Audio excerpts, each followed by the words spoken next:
make bacon and eggs and read some Francis Bacon. I'm hungry for, old literature. So let's do that. It looks like today's is going to be of Empire. I don't know if I've read this one before. I'm just going to read it anyway because I don't remember it. It's chapter XIX, so it's going to be saucy. 1612, enlarged in italics, 1625. Now, I want bacon, I want eggs. I've already cooked bacon in this pot, so it's pretty greasy. That's cool. I'm just gonna put more bacon on top of it. And then I have here some eggs. Now, one of the things I've learned is I just don't like cooking bacon and eggs together. And I certainly don't like having just one slice of bacon and egg because I'm out. I don't like having the eggs cooked in the cast iron. I find they end up getting a bit unevenly cooked. This is not my thing. So, I am going to use another little pan. Actually going to use the non-stick one, so let's just turn that up. Down to 5. Since I only have one slice of bacon, I'm going to add some more food just to spice it up. I'm going to chop up some mushrooms here while I cook it up. All right. Exciting. Of Empire. It is a miserable state of mind to have a few things to desire and many things to fear. Accurate. And yet that commonly is the case of kings, who being at the highest want matter of desire, which makes their minds more languishing, and have many representations of perils and shadows, which makes their minds the less clear.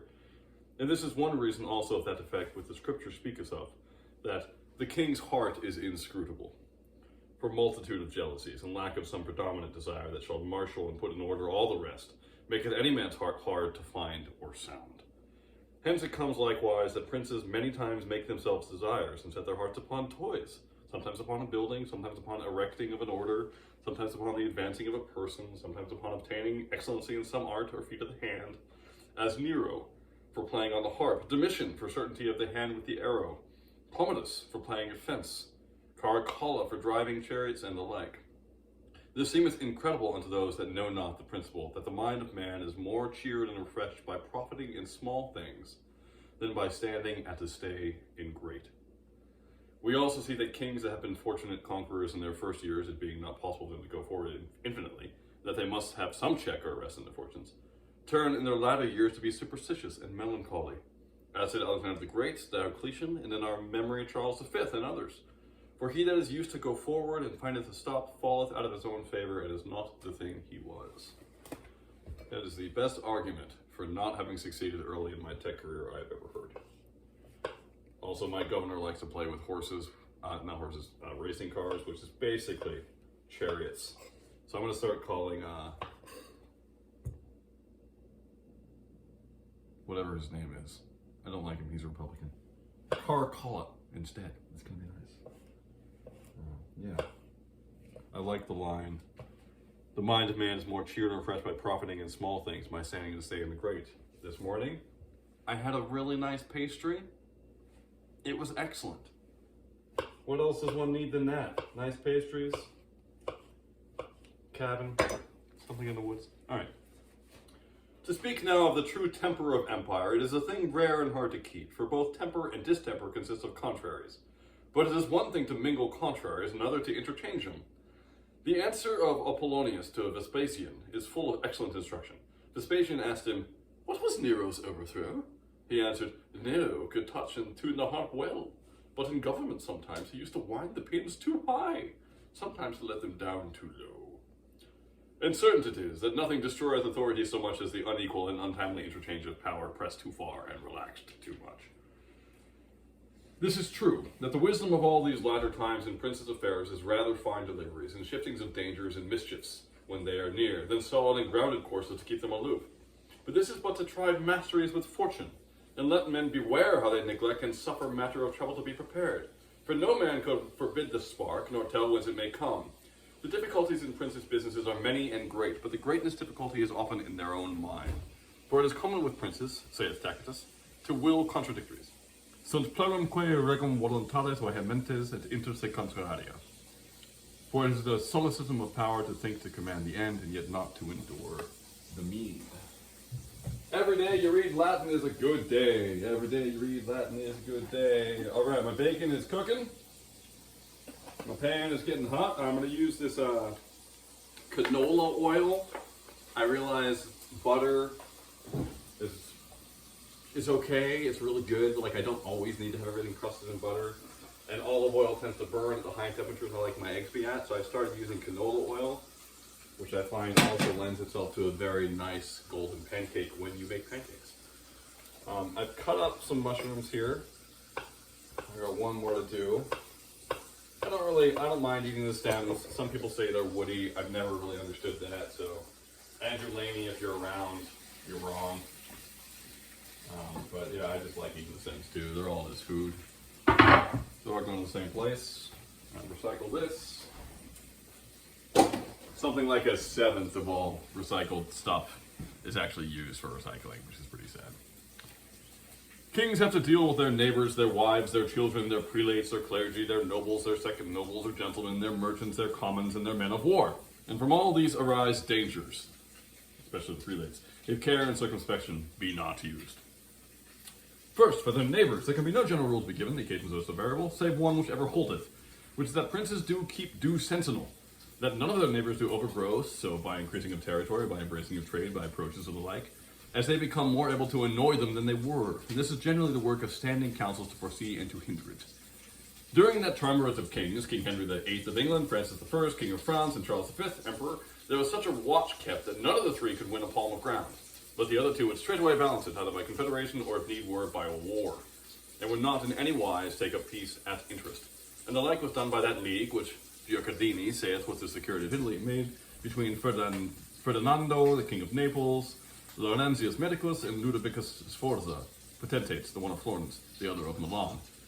Neither is the opinion of some of the schoolmen to be received that the war cannot justly be made, but upon a precedent, injury, or provocation. But there is no question, but a just fear of an imminent danger, though there be no blow given, is a lawful cause for a war. So checks and balances. Good to have checks and balances when you have an empire. This is too hot, so I'm turning it down. I'm gonna fry my mushrooms. I like my bacon pretty soft, but not raw. Checked out. And I'm realizing I haven't had coffee in a while, and I have 4 hours of calls coming up. So I'm gonna make some decaf coffee.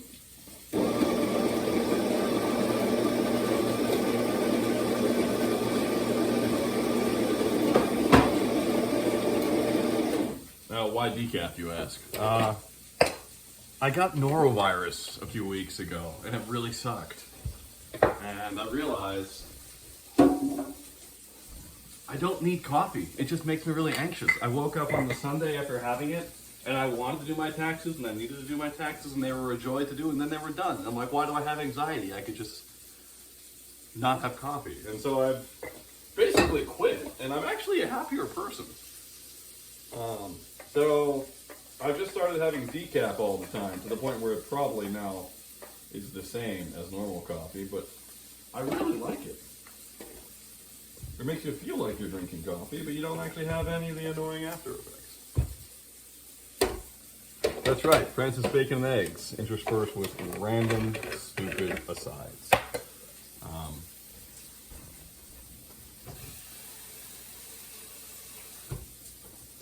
Just making some espresso decaf here in my little steamer thing. It's a Krups. Not technically have the amount of force necessary to make an actual espresso, but it's not bad whatever it is. Great. Okay, let's get some eggs going. This is hot, you can tell, because the oil is all separated and flimsy. I'm going to have 2 eggs. 1, I broke the yolk. I'm going to castigate myself later. And 2. That yolk was much better. Turning it down a bit. 3, medium low heat.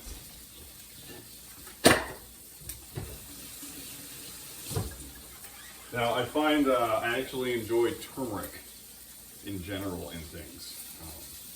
It's a lovely spice. Makes everything kind of yellow, but also helps with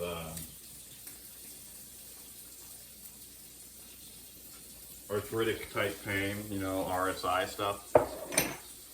So for my wrist, because I'm a computer programmer / typist, I find adding some turmeric is always nice. I'm going to add something else today just for fun, if I can find it. I have way too many spices, which is excellent.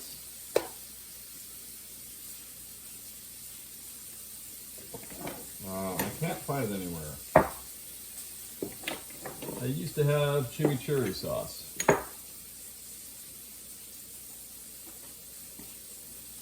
Oh, found it. Chimichurri. I've started labeling all my little label on the sides and the tops. Makes my life a bit easier. Just gonna add some chimichurri, just for fun. Pepper. This is already too hot. Screwed up my eggs. They don't look good. But that's fine. And that's probably done. That's done too. Take this over here.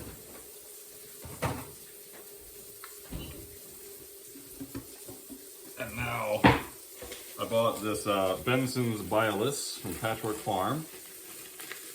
So it's kind of like a bagel, kind of like something else. I don't really know what it is, but it's a bread thing, which is nice.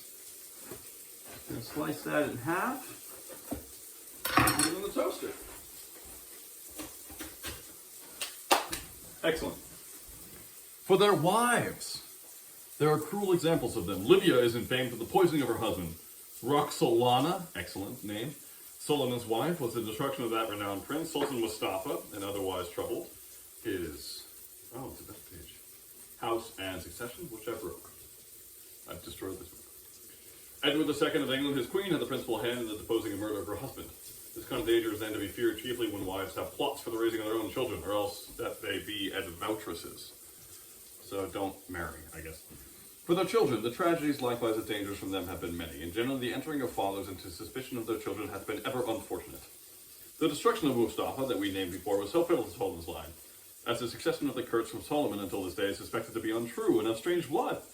For that Selimus II was thought to be supposititious. Supposititious is an excellent insult for someone. You, sir, are supposititious. The destruction of Crispus, a young prince of rare torridness, by Constantinus the Great, his father, was in like manner fatal to his house. For both Constantinus and Constans, his sons, died violent deaths, and Constantinus, his other son, did little better. He named his sons Constantinus, Consus, and Constantius. What an asshole. Who did and died indeed of sickness. But after that, Julianus had taken arms against him. The destruction of Demetrius, son to Philip II of Macedon, turned upon the father who died of repentance. And many like examples there are, but few of none where the fathers had good by such distrust, except for where it were that the sons were up in open arms against them, as was Selimus I against Bajazet, and the 3 sons of Henry II, King of England. For their prelates, when they are proud and great, there is also danger from them, as it was in the times of Anselmus and Thomas Becket, Archbishops of Canterbury, who with their croziers had almost try with the king's sword, and yet they had to deal with stout and haughty kings, William Rufus, Henry I, and Henry II. The danger is not from the state, but where it hath the dependence of foreign authority, or where the churchmen come in and are elected, not by the coalition of the kings or particular patrons, but by the people. Alright, this is now overdone, but you know, the chimichurri is going to make it look good. The bacon and mushrooms are excellent. The coffee is pouring. Ah, heaven. Heaven! Oh, and the bagel is cooking. For their nobles, to keep them at a distance is not amiss, but to depress them may make a king more absolute, but less safe, and less able to perform anything that he desires. I have noted it in my history of King Henry VII of England, who depressed his nobility, very depressing, whereupon it came to pass that his times were full of difficulties and troubles. For the nobility, though they continued loyal to him, yet they did not cooperate with him in his business, so that in effect he was fain to do all things himself. For their second nobles, there is not much danger of them being a body dispersed, that they may sometimes discourse high, but that doth hurt little hurt. Besides, they are counterpoints of the higher nobility, that they grow not too potent. And lastly, being the most immediate in authority with the common people, they do best temper popular commotions. I apologize for my coffee machine, it's making noises and steaming. For their merchants they are vina porta, and if they flourish not, a kingdom may have good limbs, though it will have empty veins and nourish little. Taxes and imposts upon them do seldom good to the king's revenue, but that which he wins in the hundredth he loses in the shire. The shire! The particular rates being increased, but the total bulk of trading rather decreased. For their commons there is little danger from them, except it be where they have great and potent heads, or where you meddle with the point of religion or their customs or means of life. Never meddle with the peasants. Yeah, you heard? You heard. For their men of war, it is a dangerous state where they live and remain in a body, and they are used to donatives, whereof we see examples in the Janissaries and Praetorian bands of Rome. But trainings of men and arming them in several places and under several commanders and without donatives are things of defense and no danger. While that's making noise, I'm going to grab the bagel.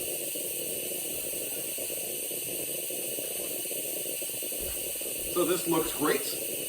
I got a bagel. I got me some really nice cooked mushrooms. Putting them on things.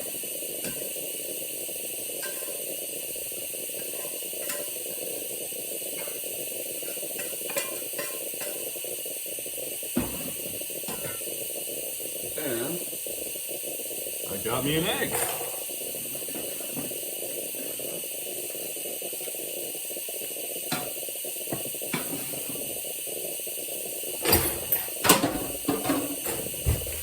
All right.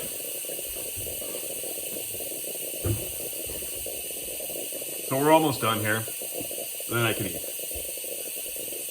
Princes are like to heavenly bodies, your body's wonderland, which cause good or evil times, and which have much veneration, but no rest. All precepts concerning kings are in effect comprehended in these two remembrances. Memento quod es homo, remember you are a man, and memento quod es Deus, remember you are a god. Or vide Dei, look to God. The one bridleth their power, and the other their will. I'm not going to read the notes today. They're pretty long and unnecessary. They actually are quite long. Wow, there's like 5 pages of notes for this one. Analysis. The misery of rulers is that, with few hopes they have many fears, they are obliged to make artificial enjoyments, and at last are very liable to superstition and melancholy. Yes. The true temper of empire is to be consistent, mingling contraries, not interchanging, and to try to cope with the real causes of mischief. Okay? Which is maybe empire, maybe it's empire. You didn't think? Maybe it's just hierarchies. The sources of danger to empire are 1. Encroachment of other sovereigns, 2. Plots of unfaithful and jealous wives. Doesn't mention gay husbands, but you know, why limit it to wives? 3. Suspicions alienating children. 4. Prelates, recognizing foreign allegiances. 5. Nobles when not sufficiently regarded. Gentry are rarely dangerous because they're boring. And commons when their religion, customs, or means of living with are interfered with, yes. And military men when open to bribes. Donatives. Rulers should themselves bridle their power and their will. I'm sure that's always worked in history, when the rulers have themselves bridled their power and their will. I'm going to bridle my power right now by stopping this recording, enjoying this lovely breakfast I've made for myself, because again, what was that excellent line? There was a really good line in here. The mind of man is more cheered and refreshed by profiting in small things than by standing at a stay in great. Here I am, a small thing, a small breakfast, some Francis bacon. It's been good to see you today.